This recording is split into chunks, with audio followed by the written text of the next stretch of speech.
Welcome to the Wellness Growth Code podcast. I'm your host, Justine, and this is where we talk to leaders in the health and wellness space about what's actually driving growth right now, from visibility to smarter systems to AI. No fluff, just real insights you can take and use in your own business. So let's dive into it. Today's guest, I'm very excited speaking to. We've actually crossed paths in my other business, which is a PR agency.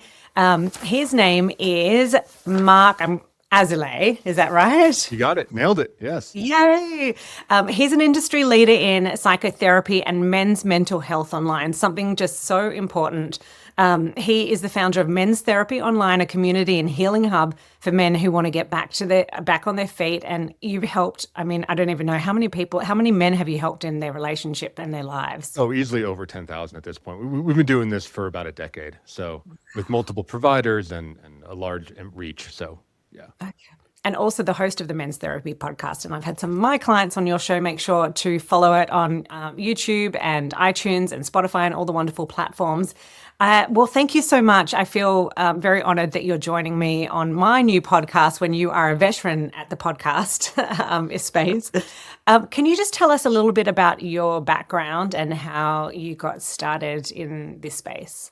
Yeah. So, I'll keep the life story a little bit short, but like a lot of therapists, I benefited from therapy, so growing up, I was bullied. I was kind of an outcast. I didn't really fit in where I was. I was like a nerdy Jewish kid in like a sports military farm town, if that makes sense.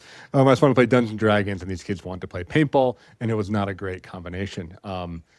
Long story short, going to college, I decided to reinvent myself, which, at 18 as a dude, means sex, drugs, and rock and roll. So I kind of formed a drug addiction really quickly at a very like rough and tumble party lifestyle, went really, really hard, ultimately motivated by, self-hate, and lack of acceptance, and not really great, a lack of like male mentors, and male figures to really guide me. So, I benefited from therapy as a client at that point where I went through kind of typical drug abuse recovery. I overdosed. I went through a treatment program. I worked with individual therapists, did the whole thing. And I figured coming out of it, what I really needed, the substance abuse stuff was critical, but it was really that lack of male leadership. And I was trying to ask myself the question of, what does it mean to be a good man? What does it mean to be an adult man? And because I had frankly a bad answer to that question, it got me into a lot of trouble. So now my company helps people like myself, whether they're young adults trying to figure out what it means to be a man, or guys in their midlife who never quite got that message, or find their lives falling apart through divorce is a big one, or losing a job, or, losing a loved one. It kind of cracks people wide open and makes them question, okay, what does it really mean to be a man and be an adult in the modern world? So that's what MTO is all about, is helping guys get better and helping guys evolve to the changing culture that we're in. And, I want to get to the business very soon, but I have a 6-year-old son, and you're talking about when you're talking about that going, okay, I can see his pathway to becoming a teenager. Like, is there any advice you would give as a mother of a boy to start young, or what could I help him so he doesn't end up on that pathway? Yeah, I think the best thing is try to find as many older men that you respect, right, that are good men by your standards, and get them into his life. So whether that's a coach, that's a teacher, that's a tutor, that's someone who runs an after-school program, I think having men to look up to is really critical for young guys, because we want to look up to them and model them, and we also want to feel accepted by them. Someone that can really pave the path. I think women obviously are a critical part in raising men, but when you get to that teenage young adult, it kind of has to come from men, that sense of belonging and being like, hey, welcome, you're one of us. So I think as a parent, you can't control him, but you can kind of control his environment, and control who he's exposed to and who he spends time with. And, say you find 10 role models over the next 10 years, hopefully he connects with one or two and they become more than just a coach, right? Or more than just a tutor, or more than just a camp counselor. They become really an important figure in his life. I think that's what young boys need now. Yeah, good advice. And so you've been in this space, I think you said since 2013. Mm-hmm. And can you tell us about the business journey? Because I find these days, you can't just be an amazing therapist. You also have to know how to, grow your business, handle all the challenges. Yeah. Can you tell us a bit about your your business side of things? Yeah, I mean, I think that is a unique thing that I bring without too on horn too much. But basically, both my parents are immigrants and small business owners. So I grew up in that ecosystem, where my parents, and they were business partners. They were both dentists and they're running a practice together. So, our kitchen table talk was things like payroll and marketing and how do you manage staff, right? I mean, I was immersed in that, which I think really gave me a leg up because I find that a lot of therapists in our industry tend to be, I mean, kind of like myself, honestly, tend to be outcasts initially, and introverts, and I think therapy in general is a very left-leaning politically industry. So a lot of these people are actually anti-capitalist or even anti-business or anti-money. So luckily I was able to avoid a lot of that, where I want to have that business mind. I like this business strategy part a lot. I find a lot of meaning and joy and playfulness and creativity there. But I find a lot of my peers often they kind of like their goal was to be a solo practitioner, right? Their goal is to leave an agency, don't work at a rehab and start a private practice. And I'm sure, as you know, and your listeners probably know, like being a solo entrepreneur is awesome, but you hit a ceiling pretty quick, especially in my industry, where if you don't get creative, you're still kind of doing like a time for money exchange, right? Like it's still an hourly rate type of work. I think what I've done differently is one, hiring other people, kind of committing to my brand voice, really being able to create a boutique, unique product, and creating a lot of digital passive streams of income, which a lot of other therapists don't quite do. They kind of stay in their own silo. And how do people find out about you? Are you investing in marketing or Yeah, so I work with a marketing team. I basically have a fractional CMO. I think our two main sources is Google search, organic search. We do a lot of SEO. We pump out a ton of content. So if you check out our website, we have, a blog going up every single week. We have a podcast going up every single week. We're doing about 6 podcast episodes a month. We're also putting out, we have like a Slack channel, which is like a chat room that's free. So guys will join that and they're getting exposed to our content there. So guys that are not quite ready to buy a service are getting this free kind of like community thing, which provides them a lot of value and is also a marketing channel for us, right? It's both. We're announcing things like new men's groups and new, therapy openings and things like that through that channel. So that's number one. And then number two is the podcast. So it's been going for over 5 years, maybe 6 at this point. And by leveraging, referral partnerships through the podcast, by really capitalizing on other people's audiences, right? Like building collaborative where they get some audience from us, we get some audience from them. It's helped us grow. It also adds a layer of social proof that, again, a lot of other therapists don't quite have. So when they come to our website and they're like, oh man, like this organization, like they got a podcast, they have blogs, they have a YouTube channel, they're active on Instagram, they have shorts, they have like, YouTube shorts, they have Instagram reels. We have all this stuff compared to like another provider that doesn't have anything, so it makes us, one, lets people get to know us better as a brand, and two, adds to our level of expertise because it's like, oh, look, they're really talking about this stuff constantly on every channel that they can. Yeah. And when do you find people take action? Because I know in marketing they say like 7 touch points, but really, I guess if I look at my habits, I either sometimes take action in the middle of the night when I'm worried about something or in pain on something. Yeah. When do you find people will take that leap? Yeah. So mental health is really interesting in that, right? Because, and especially for men, because I find that men only really take action at the lowest possible moment. So we're talking like, the divorce has been initiated, right? Or they lost their job because they were intoxicated on the work site. Or they have a legal claim, a sexual abuse claim, right? Sexual harassment claim or something. Or one of their kids just dropped a bomb saying that they're switching genders and that the dad has never accepted them, right? Like, it's like the bottom of the barrel, right? Mm-hmm. Like really ground zero. Whereas I think women in general, which is great, tend to be a lot more proactive. They tend to be like, okay, my relationships or my family feels like a little bit off. Let me go ahead and seek help now before it becomes a disaster. I hope that men get better at that, but I think there's a lot of stigma and a lot of fear that gets in the way. So as far as from a business perspective, really what happens is, the reason we have a lot of these dynamic content streams, right? Podcasts, social media, whatever, is that we just want to kind of like be around. be around and be providing value and having guys that are maybe involved in self-improvement. It doesn't have to be mental health. We have like fitness experts and stuff come on, or diet experts. We have guys talking about testosterone and hormones. So these guys are getting this value around self-improvement.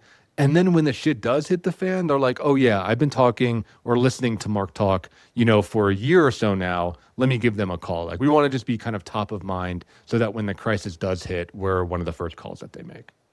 And looking back at like your career, just from a business sense, even though I want to dive more into personal things, but like, what would you say has been the biggest win, or lesson that you've learned along the last 10 or so years? I think the biggest lesson, this is a little cliche, but I found it was really true, is that I don't have to say anything unique. So in the beginning, and I wish I'd gotten over this, years before, but you always say that in hindsight. But, for the first 3 or 4 years, I was really reticent to publish anything or even a newsletter, because I was like, well, what do I have to add to the conversation? And this is common, I think, for a lot of new providers, is I was reading all these, therapy books written by these masters and listening to all these podcasts. And I had a lot of imposter syndrome. And I was like, what am I going to add? Like I was comparing myself to people at the end of their journey, or maybe at the climax of their journey, where I was just starting. But what I really found is, like, it's not about what you say, but it is about how you say it. So I think as I started to shift and focus my brand, and if you check out our website or podcast, like, we use kind of bombastic language. We curse on the podcast. We, call out things that a lot of therapists don't talk about, things like cheating, things like incels, stuff like manosphere and red pill, right? These kind of really important male topics. And we're talking about them with very direct, kind of no nonsense, no bullshit language. And that type of messaging, I think, really works for men. Because I find that a lot of men are reticent to go to therapy because they're afraid that it will feminize them, or it feels too soft, or it makes them feel weak. Whereas a lot of our stuff, back to my roots of being a nerd and playing Dungeons and Dragons, it's about like being a hero and fighting your inner demons, and like being like a leader and a paragon in your relationships and in your communities. We're changing the way people talk about therapy, and not saying like, hey, you're broken, come to us and we'll fix you. But saying like, do you want to be the best man possible? Do you want to be the strongest, most intelligent, most emotionally secure, most stable, trustworthy, dependable man? And I think most guys are like, yeah, I do want to be that. I want to be that hero. I want to be that legend. I want to be the father that my kids can look up to. So switching the branding, even though we're not saying anything new, I think has been really, really powerful and really profitable for us too.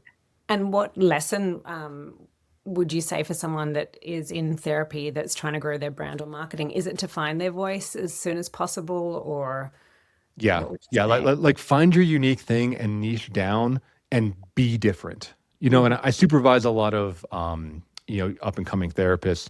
I provide business consultation, and I will say, if you have the therapists or coaches that are listening that are women, right? Women between the age of 30 and 50 that are white, you are the therapist, right? If you look at the directories, it's all y'all, which makes it a lot harder, because and that means you have to really stand out.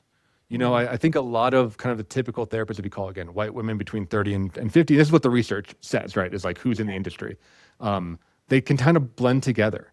So really niching down, whether that's in who you work with, or how you say stuff, or what branding you use, really trying to stand out is absolutely critical. Because you have to realize that you're competing with a lot of other people. And again, our industry is diluted in some ways, because we pretend like we're not competing with each other, or we pretend like it's not a business, but it is. So Yeah. really figuring out like, what is your unique thing, and knowing, the benefit of living in a digital world is that you can change stuff overnight, right? So like, just try something, try it for a couple months. If it doesn't work, try something else. But I think trying to be bold is the main thing. And it's And I hard, think, it takes a yeah, lot. and this is my motivation behind the podcast, because a lot of, I always talk to a lot of like healers and wellness practitioners, and they're so great at what they do and so talented, but just don't have like the business side of Yeah. things. So Yeah. hence speaking to people like you for advice. I guess now, what like, are you, yeah, what is the goal for your business now? Is it scalable, sellable? I don't know. Or is it, yeah, where are you planning to go? Yeah, so I'll start with the very long term and then go to the near term. The very long term is to exit at some point. So call it, but in the next 15, 20 years. I would love to have a full exit around and when I'm in my late 40s, 50s, maybe early 60s, and then transition more to an investor model where I'm finding other people like myself that are up and coming that are using things like AI or using whatever the new thing is in 20 years, right? And invest in them, right? And kind of build a portfolio of wellness practitioners that are doing something different. That's the long term. In the midterm, we're looking at converting from psychotherapy to coaching just because we're starting to hit some regulatory boundaries around psychotherapy, as far as we do some creative stuff like the Slack channel. We have social events where we're meeting up with people. We're doing barbecues. We are doing long-term groups. We're doing stuff that isn't really covered by insurance and isn't really completely in the purview of the medical model of psychotherapy. So the goal is to switch to coaching and then continue to scale. I currently have, 7 contractors that work for me. I would love to get up to, 15, 20, even 30 at some point. And right now it's all about refining systems, really automating as much as possible, using tools like AI to get workflows figured out. And like I said, that's the part that's exciting to me. Yeah. I still take on a small clinical load. I have about 8 clients, but over time I'm going to start to phase a lot of them out so I can fully be in this strategic role. And if you doubled very quickly, where would your bottlenecks be if all of a sudden you had all this business growth? Like, Yeah. yeah, where would you say your challenges are at the moment? Yeah. So, well, I think, the number one challenge, which we're doing a lot better on, is leads. I think leads are always a challenge. I think we're ready to grow. The thing that I've also identified as a bottleneck that we're hoping to correct at the end of this year is I'm building a training program and bringing on associate coaches and starting to train people in how I do men's work and how some of our other providers do men's work and what our brand pathways are, which is essentially having guys join our Slack, then doing individual for a few years, and then graduating to a group. So really creating a pathway for clients to go through and then educating our providers on that. Because as we grow, I don't want the brand to get diluted, and I don't want kind of our sauce that we've been really cooking for a while to start to change.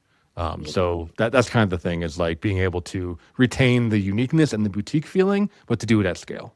Yeah, and you can see your copy and the language you use is just so down to earth. It's how you talk. It's not, yeah. I can see why that would attract a lot of people. You mentioned as well you use AI. That was another question I had. How are you integrating AI into this and or how are your competitors doing it? Yeah. So again, I think it's a thing that we do well is that a lot of my competitors, especially in the psychotherapy space, are extremely AI averse. Like I said, in some ways they're almost too left leaning, and I'm left leaning to be clear, but I think they're too left leaning where they think that it's Skynet or it's Terminator or it's something that's going to steal your data and destroy everything, and it's the end of the world. Whereas I'm look, it's a limited tool, it's a good tool, but it's not a super genius. It's not this. It's not the end of the world, right? And we have to either evolve or die. So I use it quite a bit, and I think it is, especially for small to medium business practitioners, a godsend. It's a force multiplier, unlike anything I've ever experienced. So a couple places I use it directly is a lot of that copy you talked about is drafted with AI. And it's not just, plug it in ChatGPT. I've trained it on blogs that I've written for 5 years, before I used AI at all. I've trained it. I record all my podcasts and all my things that I talk and put that into it. I'm constantly conversing with it and developing a prompt, right? That iterates over time. I'm okay, that didn't sound quite right. Let's go back to the drawing board. So I'm really working with it to get my voice into the AI so it can generate content and copy at a rate faster than I can, Yeah. I also use it for business brainstorming. So it's able to, at a limited level, be an advisor. So I've uploaded some of our financials to it. I've uploaded some of the ideas I've talked to you about to it, and I found the more real data you give it, the better it is, So you really have to work with it to make it that kind of powerhouse. But it can do things like analyze our financial statements. I can vet different ideas. And it does, basically it does the complex math and modeling that I'm not trained in, right? But someone with an MBA, for instance, might be trained in. It can do some of those models and run those different things of being like, hey, what if we change our rates and we go up by $25? What are we making now? Or what if I want to hire a coach and pay them 60%? And, here's our training costs. And it's going to ask me questions that as I'm learning how to be a business owner, it's asking me questions and highlighting blind spots that I wasn't quite aware of. Yeah. Like that example, like bringing in training costs into my business model, right? Or really, by analyzing our lead spreadsheet, something that I build, it's telling me in an honest way, like how long it really takes me to ramp up somebody to a full caseload, right? A new coach to a full caseload. Whereas I have an idea, but either depending on my emotions, right? Either I'm like, oh yeah, I can do it in like 2 months, no problem. Or if I'm feeling bad that day, I'd be like, oh, they're never going to get full. It's going to take them 3 years and I'm going to be broke forever, So like it's able to give me like a more of a rational look at some of my data, which I find really helpful. And I think you're right. Like you have to use it or you get left behind. And Yes. yeah. Um, and then what would you say the most thing you're proud of over the last while that you've created this whole movement and community for men? Yeah, I mean, the first thing I think is the community piece. I mean, we recently, and I'm talking at time of recording like 4 months ago, opened up our Slack channel to the public. We decided to make that a free offering. It was originally just for current clients, but I was like, you know what? Let's get people on there. It's going to mean more work for me because I have to moderate it because sometimes you do get people that shouldn't be part of the community, right? That have ulterior motives or have significant mental health issues and are not a good fit. So, it took on that work. But in doing that, in 4 months, we've doubled the size of that online community. So now we're up to about 300 guys. My goal by the end of 2026 is to get to 1,000. I think it's doable. And like, again, these are not paying people. So from business standpoint, like, okay, maybe they're generating leads, they're being involved, but from an impact standpoint, it's really meaningful for me to log on almost every day and see a couple posts from guys that are talking about the real shit, that are going to other men, that are going to professionals for help, that are asking for help, which is so rare with Western men. Like we just don't do that. Or we go to AI, right? Which is an echo chamber. And I think as a mental health provider, AI can actually be very dangerous because it just kind of like agrees with you, unless you tell it Well, not to. it's So like, you don't want someone that agrees with you all the time. You want something that can challenge you that I think a human can do better. yeah, I So I'm know. very proud of like the greater footprint we're starting to have in the online space. That's amazing. And I guess lastly, like if people want to find out more about you, where's the best place that they can join you? Yeah, so best place is menstherapy.online. So everything is there. So like I mentioned, we have that Slack channel that's totally free. We have a content library that's got more stuff than you're ever going to be able to read. If you do want to work with us, we offer individual, couples, and groups. But I would encourage, like, if there's a guy listening, or if there's even just a therapist that like wants to learn about this stuff, like reach out to me, or like see what we're doing and copy it. Like I mentioned before we were recording, like everything I do is open source. I am not guarding anything. I want everyone to win. I think there's more than enough, clients and business out there for everybody.